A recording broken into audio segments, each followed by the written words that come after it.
精神分析の創始者として知られるジークムント・フロイト。彼の理論は無意識や人間の心理を理解する上で革命的なものでした。しかしその裏には一筋縄ではいかない彼自身の複雑な一面が隠されていたのです。本日はその裏の顔に迫ります。まずはフロイトの幼少期と母親との関係から見ていきましょう。フロイトは母親に対し特別な愛情と複雑な感情を抱いていたとされています。この感情が彼の理論の基礎にもなったエディプス・コンプレックスに影響を与えたと言われています。フロイトは自分の母親に強く惹かれ、父親に対するライバル意識も感じていたそうです。彼の理論は自身の経験から導かれたものが少なくないのです。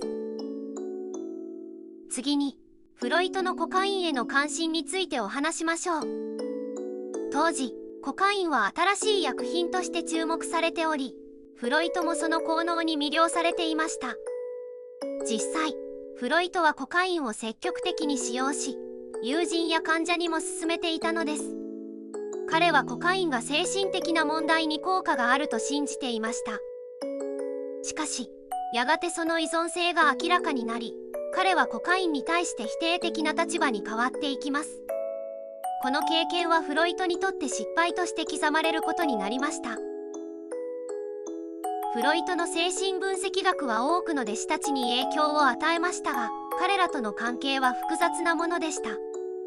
特にカール・ユングやアルフレッド・アドラーとの対立は有名です。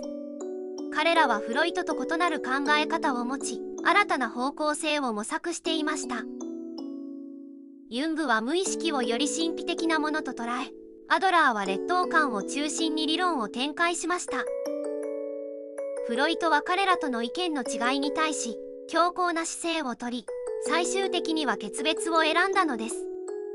この対立は彼の厳格さと信念の強さを示していますが、同時に孤独な一面も垣間見せています。フロイトの理論は当時の時代背景に強く影響されていました。そのため現代の視点からは批判的に見られる部分も多いのです。特に女性に対する考え方は現代のフェミニズムの視点から見ると偏見に満ちているとされています。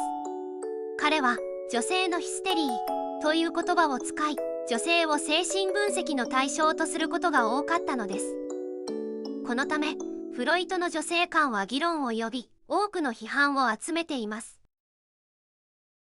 フロイトには確かに批判もありますが、彼の理論は現在も心理学や精神分析学の基礎として残り続けています。無意識や夢の解釈、そして人間の心に潜む深層心理への理解はフロイトなしでは語れないのです。その裏の顔も含めて、フロイトは人間という存在を探求し続けた人物であり、彼の功績は今なお多くの人々に影響を与えています。いかがでしたでしょうか？